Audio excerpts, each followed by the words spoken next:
Hi friends, ಪ್ರತಿದಿನ ಅಡುಗೆಗೆ ಸ್ವಾಗತ. ನಾನು ಇವತ್ತು ಮಾವಿನ ಹಣ್ಣು ಶಾವಿಗೆ ಪಾಯಸನ ಮಾಡ್ತಾ ಇದ್ದೀನಿ. ಮೊದಲಿಗೆ ಒಂದು 2 ಟೇಬಲ್ ಸ್ಪೂನ್ ಅಷ್ಟು ಸಬ್ಬಕ್ಕಿನ ತಗೊಂಡಿದ್ದೀನಿ. ಸಬ್ಬಕ್ಕಿನ 1 ಗಂಟೆ ನೆನೆಸಿಡ್ತಾ ಇದ್ದೀನಿ. ನೆನೆಸೋದ್ರಿಂದ ಬೇಗ ಬೇಯುತ್ತೆ.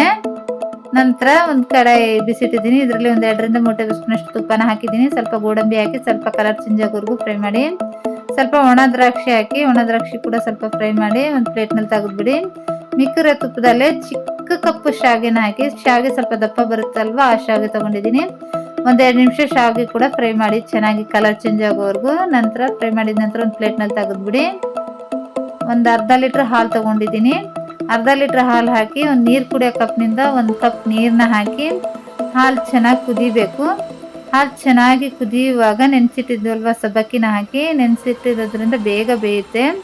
ಸಬ್ಬಕ್ಕಿ ಹಾಕಿ ಒಂದು 10 ನಿಮಿಷ ಬೇಯಿಸಿ, ಮಧ್ಯೆ ಮಧ್ಯೆ ತಿರುಗಿಸ್ತಾ 10 ನಿಮಿಷ ಬೇಯಿಸಿದ್ದೀನಿ. ನಂತರ ಶಾವಿಗೆ ಫ್ರೈ ಮಾಡಿದ್ವಲ್ವ ಅದನ್ನ ಹಾಕಿ ಒಂದು 2 ರಿಂದ 3 ನಿಮಿಷ ಬೇಯಿಸಿ ಶಾವಿಗೆನ ಸ್ವಲ್ಪ ಸಾಫ್ಟ್ ಆಗಬೇಕು ಶಾವಿಗೆ.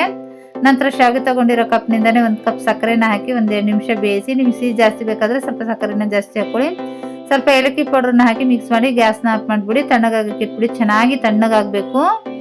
ನಂತರ 1 ಕಪ್ ಮಾವಿನ ಹಣ್ಣು ತೊಗೊಂಡಿದ್ದೀನಿ. ಮಾವಿನ ಹಣ್ಣು ಜಾರ್ನಲ್ಲಿ ಹಾಕ್ಕೊಂಡು ನೈಸಾಗಿ ಪೇಸ್ಟ್ ಮಾಡ್ಕೊಳ್ಳಿ.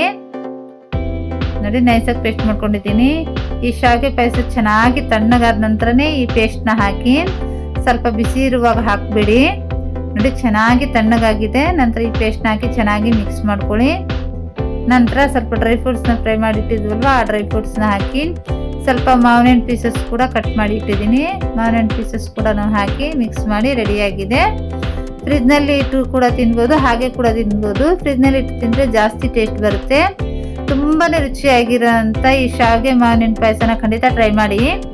ಈ ರೆಸಿಪಿ ಇಷ್ಟ ಆದರೆ ಲೈಕ್ ಮಾಡಿ, ಶೇರ್ ಮಾಡಿ, ನಮ್ಮ ಚಾನಲ್ಗೆ ಸಬ್ಸ್ಕ್ರೈಬ್ ಮಾಡಿ.